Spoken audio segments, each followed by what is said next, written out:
Alguns ensinamentos espirituais dizem que todo sofrimento é, em última análise, uma ilusão.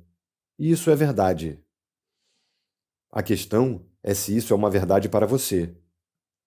Acreditar simplesmente não transforma nada em verdade. Você quer sofrer para o resto da vida e permanecer dizendo que é uma ilusão? Será que essa atitude livra você do sofrimento? O que nos interessa aqui é o que podemos fazer para vivenciar essa verdade, ou seja, torná-la real em nossas vidas. Portanto, o sofrimento não quer que nós o observemos diretamente e vejamos o que ele realmente é. No momento em que o observamos, sentimos seu campo energético dentro de nós e desfazemos nossa identificação com ele. Surge uma nova dimensão da consciência. Chamo a isso presença. Passamos a ser testemunhas ou observadores do sofrimento. Isso significa que ele não pode mais nos usar, fingindo ser nosso eu interior. Então, não temos mais como realimentá-lo. Aqui está nossa profunda força interior. Acabamos de acessar o poder do agora. O que acontece ao sofrimento quando nos tornamos conscientes o bastante para romper a nossa identificação com ele? A inconsciência cria o sofrimento. A consciência transforma o sofrimento nela mesma. São Paulo expressa esse princípio universal de uma forma linda ao dizer: tudo é revelado ao ser exposto à luz.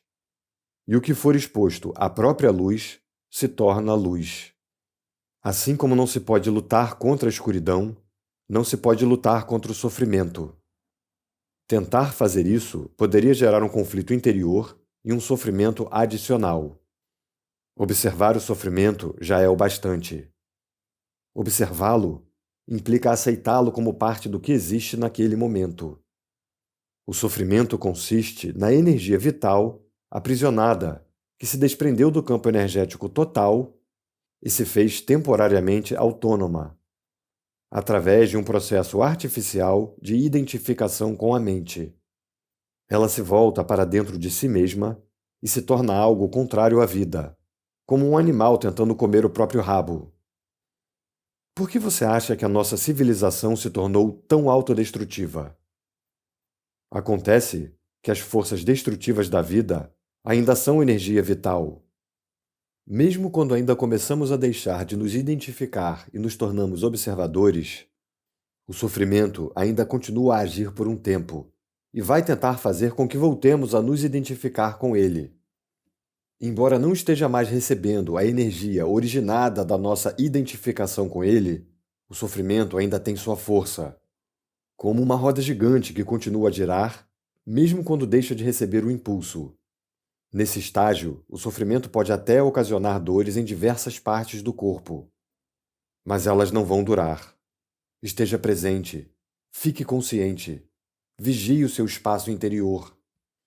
Você vai precisar estar presente e alerta para ser capaz de observar o sofrimento de um modo direto e sentir a energia que emana dele. Agindo assim, o sofrimento não terá força para controlar o seu pensamento.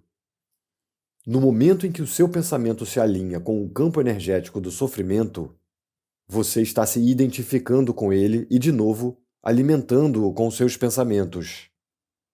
Por exemplo, se a raiva é a vibração de energia que predomina no sofrimento e você alimenta esse sentimento, insistindo em pensar no que alguém fez para prejudicá-lo, ou no que você vai fazer em relação a essa pessoa, é porque você já não está mais consciente e o sofrimento se tornou você.